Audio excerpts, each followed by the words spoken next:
Mom here? I hereby call to order the regular meeting for the Board of Commissioners for the Park District of Highland Park at 6:05 PM on Tuesday, February 21st, 2017, here at Westridge Center. Could we please call the roll? Commissioner Bernstein? Commissioner Flores-Weiskopf? Here. Commissioner Kaplan? Here. Vice President Ruttenberg? Here. President Myers. And I am here as well. Good to see everyone. We have a full board this evening, so obviously we have a quorum and can proceed with business. Any requests for additions or deletions to the agenda from any of the commissioners? No. Hearing none. Any requests from the public to comment on any of the items on our agenda before we proceed? All right. we There's a are look, making- there's a look. Well, we'll be here all night. If anybody changes their mind, let me know. So that would bring us to our next item, which is our consent agenda. You see listed items A through F, the underlying support for which has been either provided to us in our board packets in advance of the meeting or discussed at prior workshop meetings. Any requests for removal of any of these items from the consent agenda? Any comment on the consent agenda? Could I get a motion to approve the consent So moved. agenda? Second. We have a motion and a second. Any debate? Hearing none, could we please call the roll? Commissioner Bernstein? Aye. Commissioner Flores-Weiskopf? Aye. Commissioner Kaplan? Aye. Vice President Ruttenberg? Aye. President Myers. Aye, motion's carried. The consent agenda is approved. That brings us to unfinished business. Our first item is an ordinance providing for the issue of not to exceed $9 million general obligation limited tax park bonds series 2017 for park projects, providing for the levy of a direct annual tax to pay the principal and interest on said bonds, and authorizing the sale of said bonds to the purchaser thereof. That's quite a mouthful. Who's presenting? Annette. Director Curtis. Director Curtis. Oh, thanks. Hello, Thank you. Director Curtis. everybody.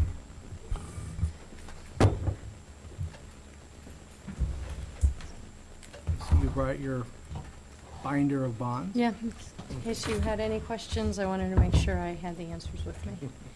So, as you just mentioned, tonight we are presented in front of you is ordinance number 1701, providing for the issuance of not to exceed $9 million general obligation limited tax bond series 2017.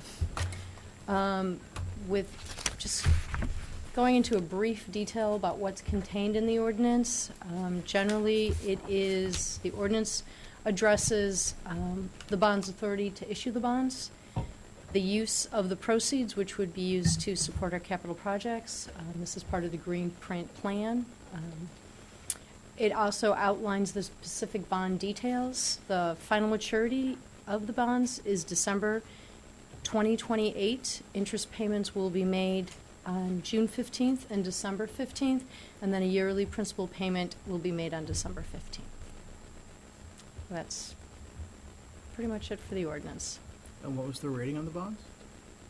The sale hasn't happened yet, so we, Didn't we get the Moody's? oh, you're referring to the movie, I thought you meant the interest rate, I'm sorry. Yes, this is the part that I'm very happy to share with the board, that, again, the district has received a AAA rating from Moody's. So, very Congratulations. good, and That I is excellent. thank staff as well, because it is truly a reflection of operations, our planning, and staff's continued just being careful with our spending. It has put us in a very strong position, and Moody's recognizes that. So, AAA rating again. As I was starting to say, the sale is set for tomorrow at 10 in the morning. The preliminary official statement has been distributed by PMA. It was distributed on February 15th. That went out to various industry resources, the bond buyer's guide, as well as PMA's extensive listing of potential buyers. Earlier this afternoon, I was informed that 6 firms have registered for tomorrow's bid. So that is that is really great, because usually or traditionally the registration happens the morning of. So we already know that 6 people will be bidding on these bonds, so hopefully tomorrow that number will increase a little bit. So at that time, the interest rate we'll be paying on the bonds will be determined.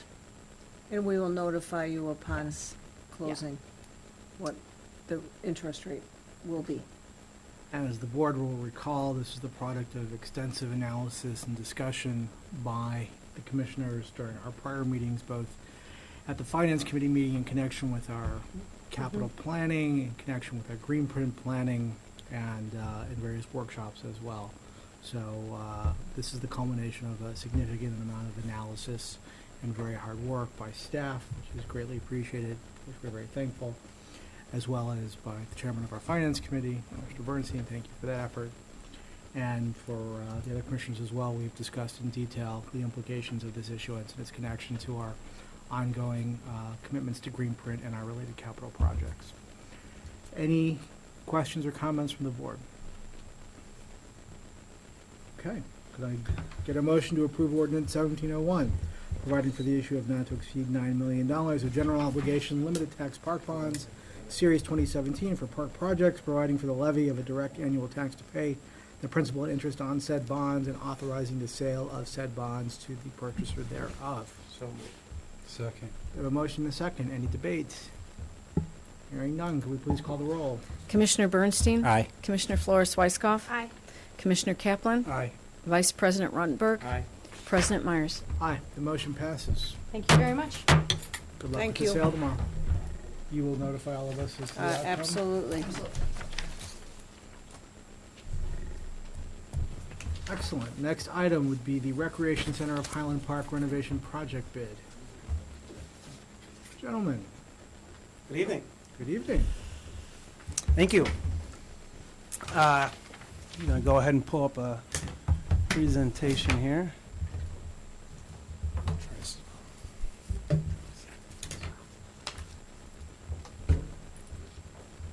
Nope. Sorry, I gotta hit this first. Comment on the sharp tie or the you got a tie? Yeah. Just ignore it. I hope it's as impressive as the Recreation Center project. Oh, that's good. Yeah, that was. Okay, so Mitch and I are very pleased to be here this evening to discuss the bid results as well as the recommendation in moving forward with the renovation of the Recreation Center at Highland Park. Before doing so and explaining the recommendation and the bid results, we thought it was really beneficial for us to kind of go over where we've been over the past few years, starting with the Green Print 2024 conceptual design. As you're all aware, in Green Print 2024, the expansion of the Recreation Center was listed as a Track 1 priority project. All of that was due to the tremendous amount of feedback in the variety of different ways that you see here in the slide on why it was important to address the expansion of the Recreation Center. Our community attitude and interest surveys consistently said that indoor fitness was a very high priority. Annual member surveys continuously said that the number one thing we could do is to expand our space and have more space on the fitness floor and for group exercise, as well as in our green print and strategic plan meetings. The community gave consistent feedback on expanding the recreation center. Data trends also, as you've seen in our monthly reports, you can see that the recreation center memberships continue to increase, our personal training increases, participation in our classes, and revenues continue to be on the rise. So all are important reasons for us to address the expansion of the recreation center. So things have changed quite a bit since the initial conceptual design. In fact, this fall, we developed a project team that was led by Commissioners Ruttenberg and Kaplan. Together with staff, we had a variety of team meetings to discuss the initial design and move into a schematic design. And one of the most important aspects of these meetings was that it was decided it would be best to renovate only on existing space in the recreation center, so not to expand over into the Highland Park Country Club. And this tremendously and initially changed the overall scope and actually reduced the initial proposed funding figure that was given through Greenprint. The areas that were of major emphasis and were addressed through those discussions were kind of outlined here in this diagram. The two major points of emphasis throughout from the beginning was the expansion of the actual fitness floor and the expansion of the group exercise area. So you can see in this initial diagram, which was presented to the board in the fall before moving forward, it looked exactly like this. It addressed increased fitness floor space, specifically in the free weight area here. That was accomplished by removing the group exercise studio from upstairs and converting the multi-purpose rooms in the lower level into a new, larger group exercise studio. Also, because of the great deal of growth in our personal training, we put together a dedicated space for training studio for personal training clients as well as other members to use when available. There's a stretching area over here to the left, which was a very important aspect that was mentioned in many of our member surveys. So that was put into the project. And then you can see an expanded trainer's office here as well to accommodate for some of the trainers and the clients to have some stretching beds there in that area. All in all, this initial phase, during the schematic design phase that we presented to the board, came at a budget figure of $900,000. And that was what was originally presented, again, back in the fall. Again, at that board meeting, we received a lot of feedback from the board members. So in working with Brian and Barney and the project team and in hiring Woodhouse Tanucci, we moved into a second phase where we started to look at the construction documents, and Mitch is going to talk a little bit more about this design development phase where things began to change a little bit more. Thanks, Brian. I'm going to talk through a little bit of the design development. So the project team refined the design drawings and added a variety of additional improvements to the project scope. There were two major points of emphasis, and those are listed here, which is the mechanical engineering, more specifically HVAC, and then the member experience. So let me start with the mechanical engineering.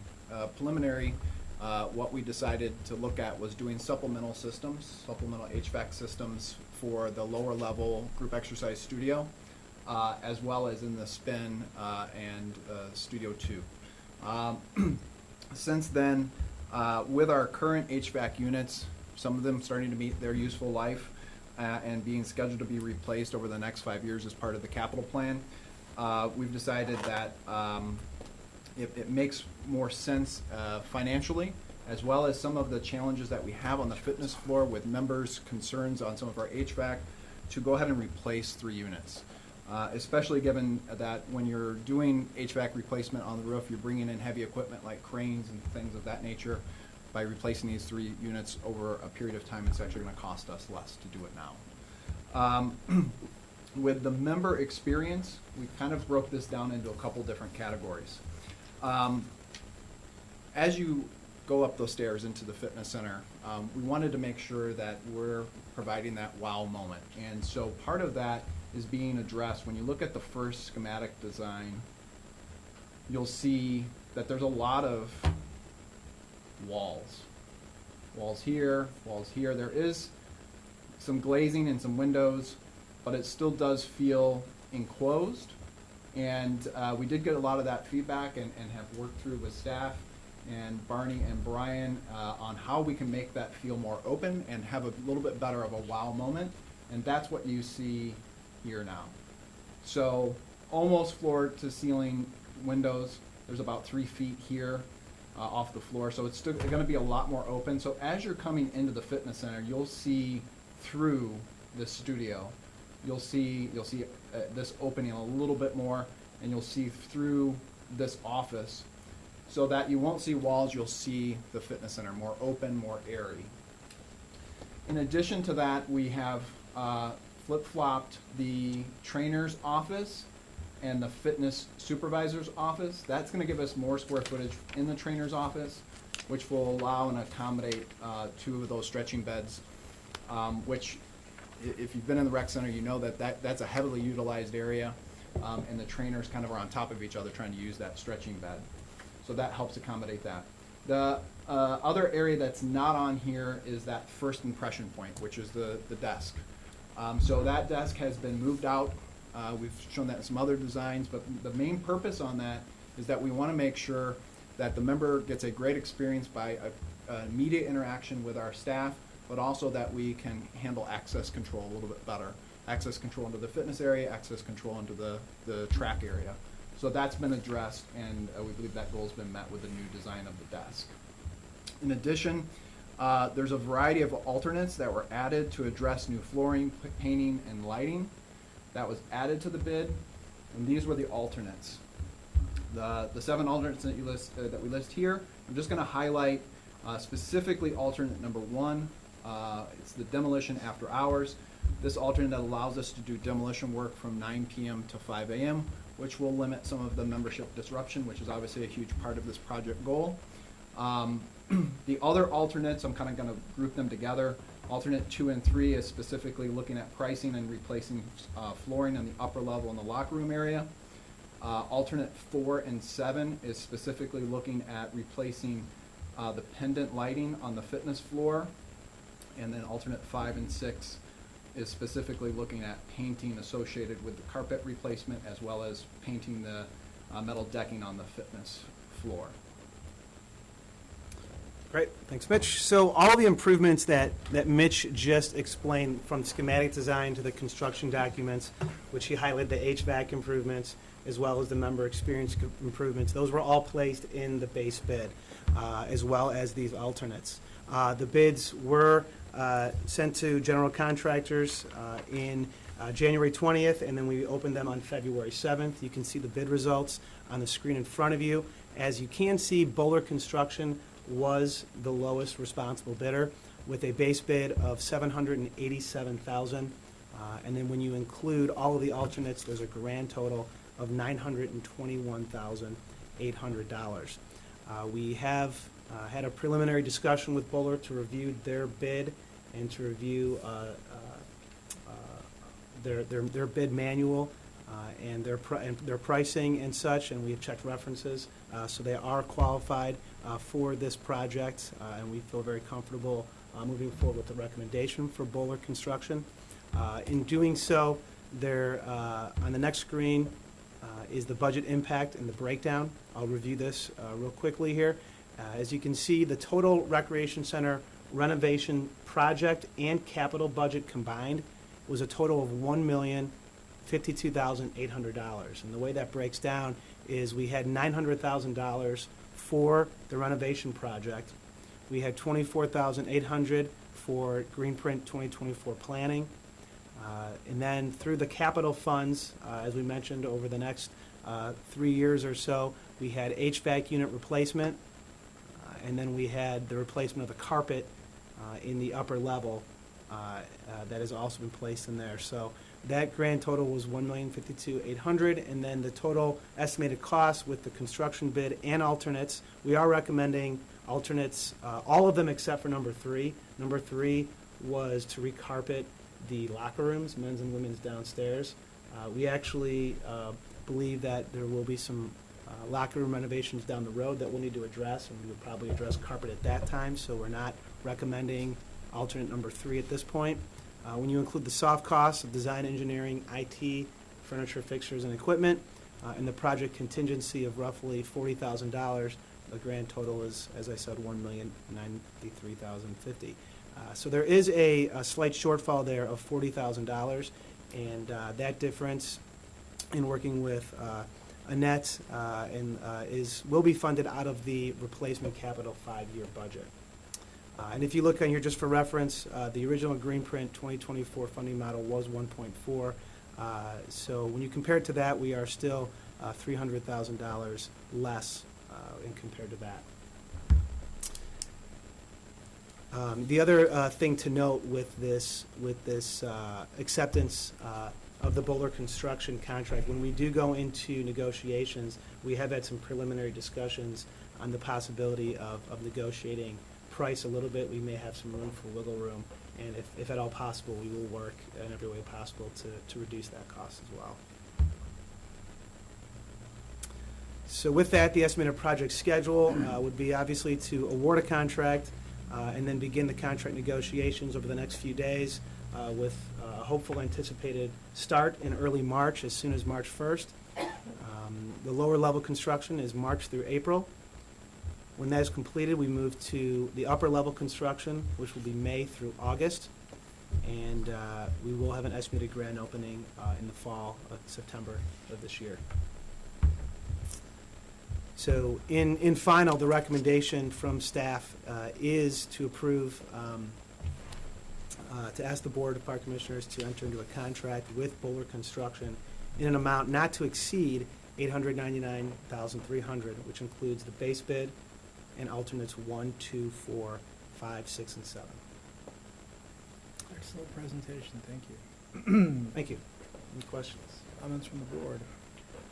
May I just, one of the images you showed did have the new fitness entrance desk. Did you, it follows subsequent to that. Oh, okay, hold on. Yep, it did, yes. You just. There it is. There. Yep. So I think that's worth showing. Because Yes. that one shows how, So- as you were saying, how you come in and you're greeted right there, and that's our point of control. Correct. And currently, it's over Yeah, here. it's back, it sits back farther, so this allows better eye contact as soon as you come off the stairs, and 2 access points for track and fitness. 2 access points? I thought we were closing one of those access points. Well, I mean, so here, Controls to it. yeah, just for fitness, here for track. The track entry. is- okay, I Yeah. understand. Yeah, the thing that you're asking about, Brian, yes, this is gonna be closed off, so that you have to go through the desk to get to the track. And we'll still have the coat racks and lockers for the walkers? Yes, on the far end, yeah. Great job. So Commissioners Kaplan and Ruttenberg, I know this has been your baby, and again, thank you for the tremendous effort. The result is remarkable. I just want to make sure that you all are comfortable and in support of this approach, this design with the alternates as indicated. Yes, and I Yes. think doing the alternates now is a good idea. Okay.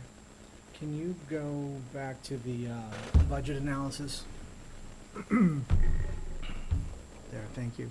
So when we looked at this originally, did I understand you to say that the HVAC we were planning on doing down the road, and we've moved that expense up because there's some economies of scale in doing this all together now? Yes. So when we had budgeted this, that did not originally include the HVAC, right? The 900 did not. Right, so even though this shows a difference of $40,000, it's actually, considering that the HVAC has been added to this, is a positive variance of $40,000 effectively. We've just accelerated an expense from our capital projects. Apparently the answer is yes, so just nod and say thank you. I'll try. Brian, say yes. Asked and answered. I can answer, I think part of that is basically the original was a small portion for supplemental, and then now we've taken the capital that was budgeted next year and several years out and just said, let's just replace the units instead of trying to supplement with a replacement, let's just replace the whole unit. So, I'll try yes. it, let me try it this way. So when we originally had budgeted the $900,000, right? Yes. For this, that did not include HVAC, correct? So this number that I'm looking at on this piece of paper does include HVAC. But if I were to back that out to compare, a small sliver was for HVAC. So Correct. if I was to back that out to compare apples to apples, this budget versus what we thought we were budgeting for, this budget, when I take out the $80,000 for HVAC, is actually $40,000 surplus as opposed to a $40,000 negative difference, right? And you would pull it out of the, then we would, if we did not do the This HVAC would be in when the you say project yes or and no. pull that out, then yes. Right? Okay. Yeah, if I may, another way of looking at it. Please, Well, I'm if clearly you- not if you getting remove- it. There's two things. If you remove the HVAC, which, as person who's complained about the HVAC many times. It's come up once or twice, I The- remember. The members in some of the classrooms will be thrilled to have the new HVAC. If you remove that, you're within approximately a 10% variance from the numbers that came from the guesstimates of the design. And this now is a significantly enhanced project with the variables that have been added to make the member experience significantly better. So the answer is yes, it is. So congratulations, you guys came in below budget. Scott, I have a In a question. long-winded way, Yeah, yes. pulling teeth to get you all to acknowledge that you've done a good thing We came 300,000 in the budget with the HVAC. with the HVAC and 40,000 above budget without the HVAC. Yes, Cal? Over the last 6 months to a year, I've received complaints from users with regard to the HVAC on the track and also the HVAC in the downstairs. So if I'm correct here, is that the replacement of the HVAC units in this project will address those issues? When you say downstairs, do you mean the gym or do you mean the multipurpose? Multipurpose room. It will address the multipurpose rooms. Okay. That's going to be a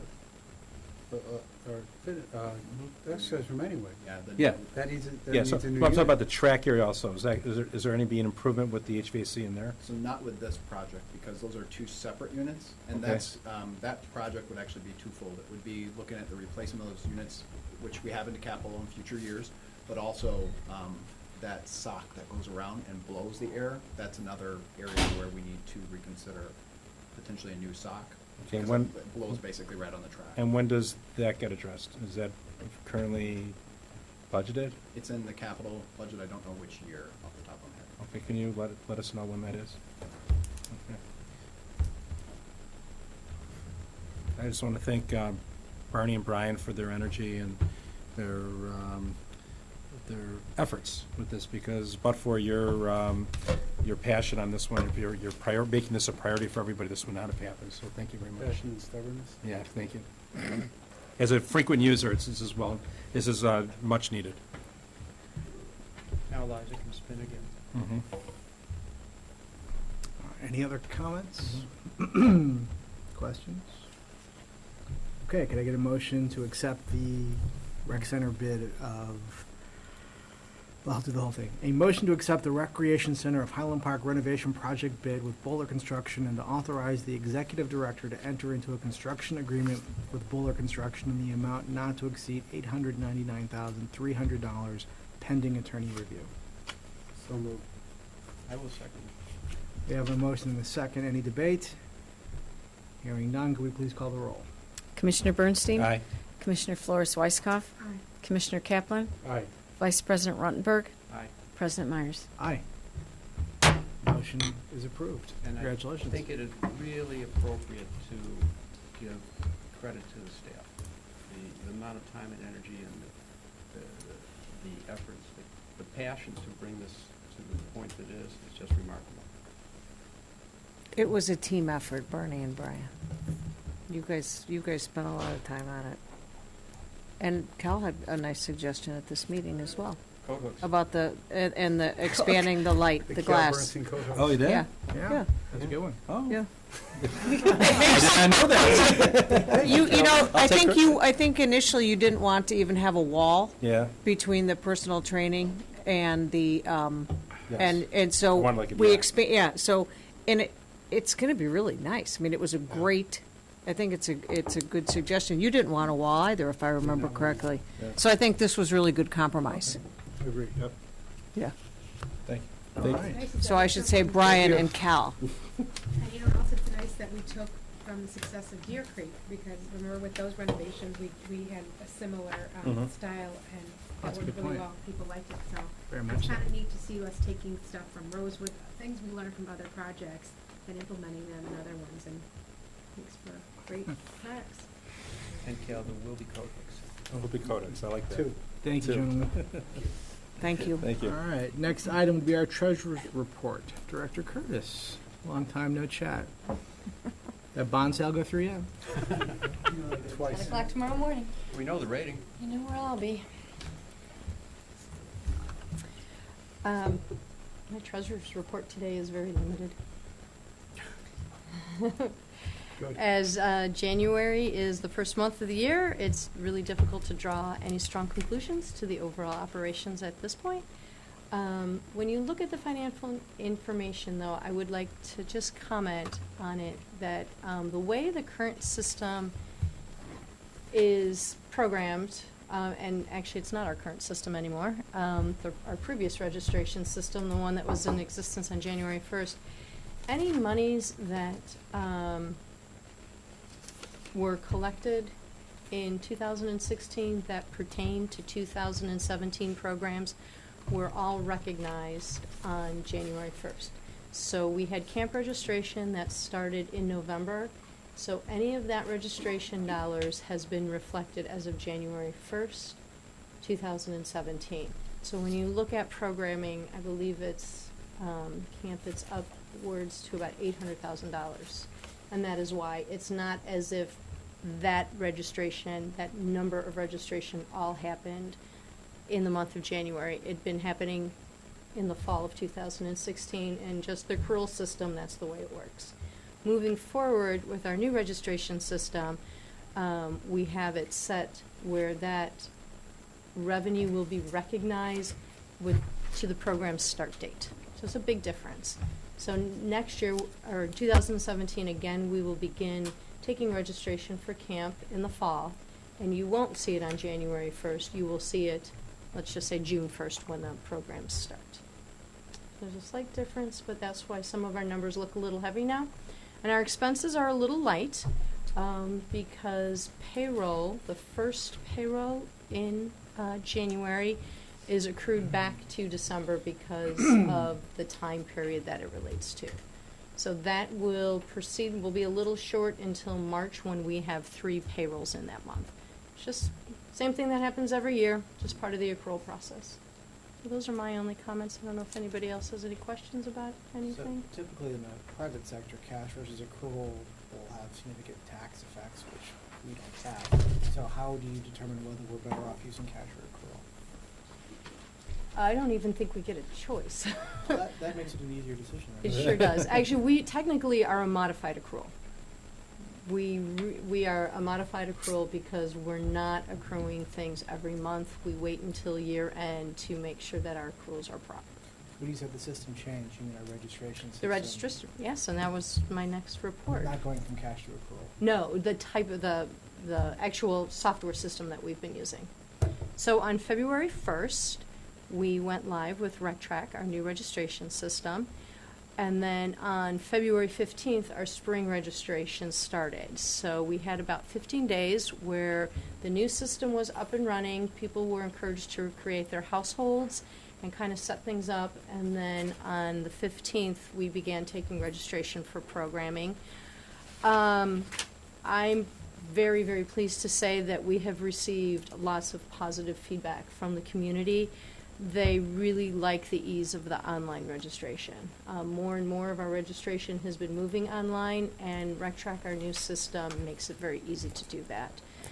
In terms of operations, on both February 1st and the 15th, we were well-staffed to answer questions. Phone trees were created to disperse questions if they were received so that nobody had a long wait or anything along those lines. And I'm very happy to say we did not receive many phone calls, and if we did, they really were resolved very quickly. Most of the calls were about setting up the household and not about actually registering for the program. So I think we, in terms of rolling out the system and trying to make it as uneventful as possible for the community and as user-friendly, I think the committee, staff, we did a very good job at it. Remarkable job. I've Yeah. never been so happy not to receive a phone call. Uh-huh. Thank you for It not really- calling. I didn't get any, I one phone call. I didn't get any It was either. really, really a positive start. I'm hoping as we have additional registrations coming, and the other brochures down the line, that we will be able just to keep moving forward. It was actually a very nice experience. It was nice to work together with this committee, the team of people that came together, and because the committee was people from just about every corner of the Park District. I think that's one of the reasons why we had such a positive, strong opening with this. So- It was very much like Y2K, much anxiety with little moment.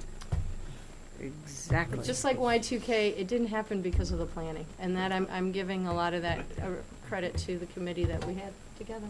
Yep. All right. Anything else? Unless you have any questions for me? Questions from the board? Just a quick question. I'm looking at the treasury report, and you have the 2016. This says total activity preliminary. Are those the final numbers for 2016? Preliminary. When did we get the final numbers for 2016? Well, the board, we're still allocating expenses, so Okay. we're still in the works of it, really. The audit will be presented in May.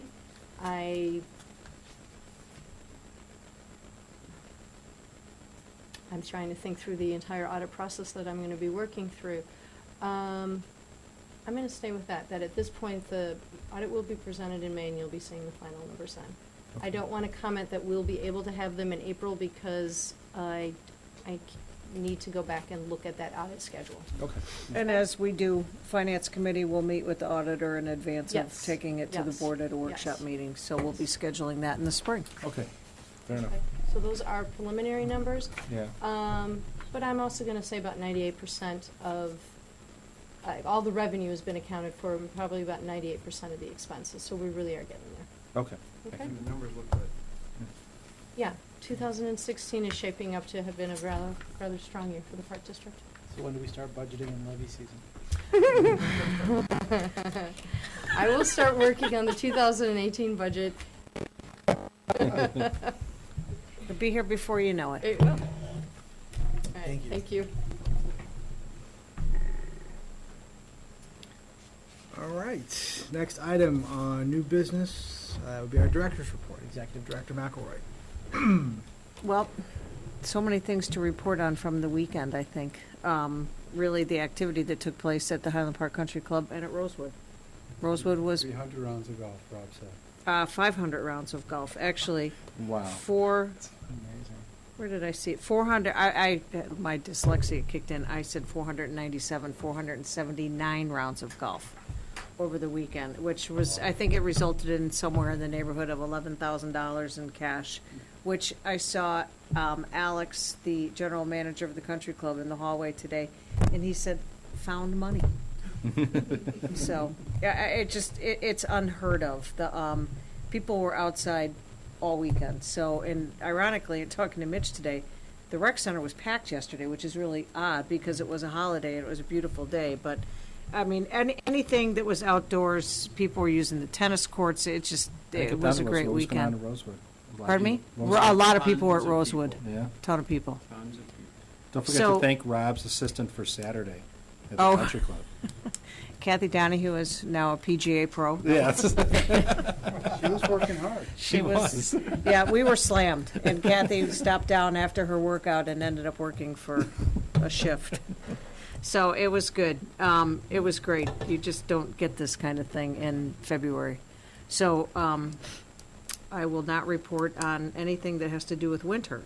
We will talk about summer camp, and our deadline for early camp registration is February 28th. And so this year's marketing theme, if you're in our facilities in the hallways here, you see these really cute gentlemen cutouts of these camp experiences. So the idea is that you put your child, they can take a picture and picture themselves, get it, at the camp. Cal keeps taking pictures in every one. Yeah, so. Take it easy.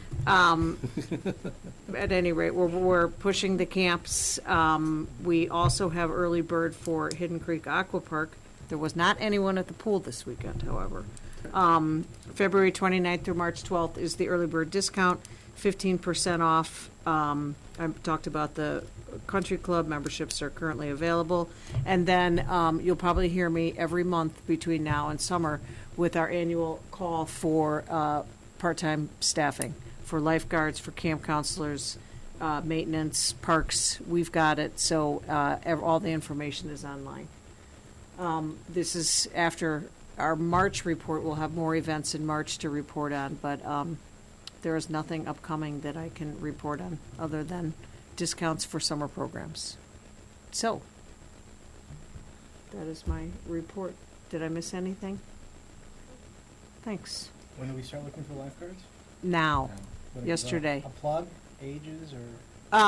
Lifeguards need to be 16 and older. We will provide certification training. So go online, get your application in, specify. We do hire kids with work permits at the age of 15, but not for lifeguards. And for those teachers who might be looking for part-time work, we have had some resignations of some of our camp directors, which is more a leadership position. So we are looking for some more experienced employees this summer, adults who want to run day camps. But we will take young and old to man our pools and do just about anything. So, beach guarding, pool guarding, indoor pool guarding, and camps galore. 15 different camps to choose from. Do we rotate the lifeguards for the different pools, or are you assigned to? I think we have our more experienced staff do the pool and the beach, and our newer, we just keep at the pool. So, The indoor pool? indoor or outdoor, the water park or the rec center. So. Okay. So that is it on this February 21st, 2017, with warm temperatures. I can attest that there were huge numbers of people just coming, walking, strolling at Rosewood Beach. It was quite a wonderful thing to see. Well, I will confess, when we were putting that together, I don't think it occurred to any of us that this would be a destination in February. So it is nice to see that still being the case. And I Yep. would like to add that the beach was incredibly immaculately clean. The facility, after the winter, you would have expected it was clean. The winter's sand- not over yet. I think it is. The winter, the flotsam and the jetsam, whatever that stuff is called, was gone. There wasn't litter. It was really, again, a testament to our people and how much work that they put into the things we have. That's great. Well, I'm glad we made the commitment to maintain the cleanliness and hygiene of the beach year-round. Any other questions or comments? Liza, can we get a presentation on what the operations of the Highland Park Country Club are going to be like this year? Because this is the first year we're going to be Sure. operating that facility with our own staff. Sure. And I think the operations are going to be different than in previous years when Kemper ran it. So it'd be good for us to know, number one, and also let the public know to also Yeah. maybe do it. And we are sharing some of the responsibility with Kemper, but our staff is really front and center in the pro shop, so we'll be happy to do that. Please. Ask them when they think we're going to get to 60,000 rounds. Yeah. Yeah. I will be sure to. I look forward to that number. Me too. So, President Myers, 54. I just wanted to acknowledge our affiliate, the Highland Park Players. I had a chance to attend their a fairy tale adventure. I went Sans Kids, and it was really entertaining for adults and for kids alike. There's always clever and witty references, and it was a beautiful day, and there was a lot of people there. So, I think we make a good choice in supporting them, and I look forward to their next show. Like I said, I just really like going to them. I said to Liza, "Oh, I just saw a flyer. Is it this weekend?" She says, "Yeah." I said, "Oh, I have to get to that." So it was really good stuff they do, and the scenery. I mean, it's very, for a small production, they do a really great job with details and scenery. It was very impressive and entertaining. Fantastic. Thank you for the report back. Anyone else? Did you do a report on the daddy-daughter dance? I don't remember hearing about that. We did not do a report on the, How'd that go this year? it went great. It is, we host it now at the Highland Park Country Club. We had, I think, 150 couples? Go ahead.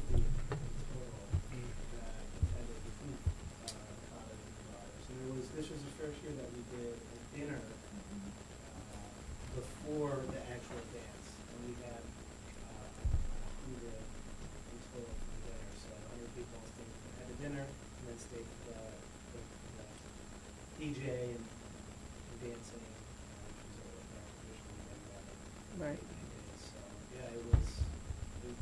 feedback is always really positive. The dads and mothers just love it. The pictures and the experiences that you see are just amazing.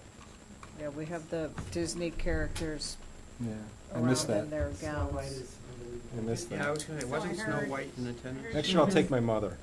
And, you know, again, to acknowledge the work of,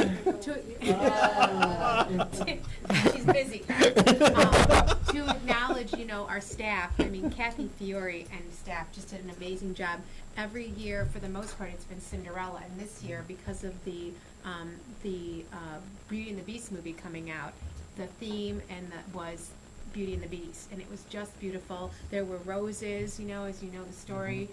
Who could ever love a beast? And the girls got roses, and the dinner was such a great idea because too often little girls were falling asleep because it was too late at night for them. So the younger girls got to come out, take part in the dinner, and stay or leave, and it was just really just the detail that Kathy she doesn't miss a thing. So and the girls, there's some repeat girls. You know, they say, "Oh, I saw you last year," or "Oh, this is great. We'll come back next year." But you know, we watch the girls, you know, just get older, and then there's the new group and the new dads, and it's a lot of fun. It's a fun event. I do have to say, the highlight when I've attended it, and we see a lot of our staff, and Jeff Smith is here, and he's been bringing his daughter for how many years, and Brian Dumas brings his daughter, Eric brought his niece. And there's just a handful. One of the Parks guys brings his daughter. The engineer from the rec center had his daughter, but it's so funny to listen to their stories after the event, like the drive home, and either their daughters are crashed or they are like this. So, and That's a lot of- yeah. I've never seen it. So it's pretty cool to see that. I mean, it just brings it all back full circle. So Terrific. Good catch. Anything else? All right, Liza, thank you. So that would bring us to our next item, which is to open it to the public to address the board on anything they'd like to discuss, non-agenda items. Any takers this evening?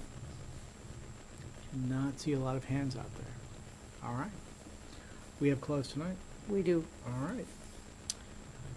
Could I please get a motion to go into closed session pursuant to the following sections of the Open Meetings Act? 2C1, 2C5, 2C6, 2C8, 2C11,